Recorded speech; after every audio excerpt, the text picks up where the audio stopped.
କ'ଣ ଶୁଭଶ୍ରୀ ସକାଳେ ଆଜି ସଫାସଫି କଲୁଣି? ଏ ଯୋଉ ବର୍ଷା ହଉନି କି ଧୂଳି ଯାକ ମଇଳା ଯେତିକି ନାହିଁ, ଧୂଳି ଯାକ ଏ ଭିତରେ ମଇଶ୍ଚର ହେଇକି ଲାଗିଯାଉଛି। ମଇଶ୍ଚର ହେଇକି ପୁରା ରାଖି ଯାଉଛି ଯେ ତାକୁ ନ ଧୋଇକି ମତେ ଲାଗୁଛି ଏ ଭିତରେ ଗୋଟେ ଜରି ଫରି ପକେଇଦେଲେ ଆଉ ଲାଗିବନି ବୋଲି। ହଁ, ଏଟା ସେ ଧୋଇ ଦେଇକି ଟିକେ ଉଗୁଡେଇ ଦେଲେ ଶୁଖିଗଲେ ତା ଉପରେ ଗୋଟେ ଡଷ୍ଟବିନ୍ ଜରି ପକେଇଦେଲେ ବାସ୍ ଅଳିଆ ଦେଲା ବେଳକୁ ଜରିଟାକୁ କାଢ଼ିକି ପକେଇଦେଲେ ଗଲା, ଡଷ୍ଟବିନ୍ ଚିକଣ ରହିଲା। ତାପରେ ଯିବି ଗାଧ ପାଧ କରିବି। ଫାଷ୍ଟ ପୁଅଟା ବାହାରକୁ ଯାଇଛି, ଆସିବ, ସେ ଆସିଲା ବେଳକୁ ମୁଁ ଗାଧୁଆ ସାରି ଦେଇଥିବି, ନହେଲେ ଆସିକିରି ଗୋଟେ ହାଙ୍ଗାମା କରିଦବ। ମୁଁ ମୋ କାମ ସାରିକି ଗାଧେଇକି ପଳେଇ ଆସିବି, ଆଉ ନହେଲେ ଗାଧେଇବାକୁ ବହୁତ ଲେଟ୍ ହବ।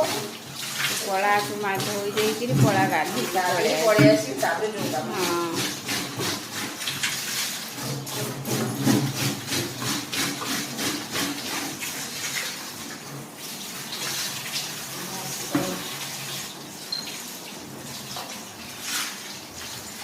ସରିଲା ତ।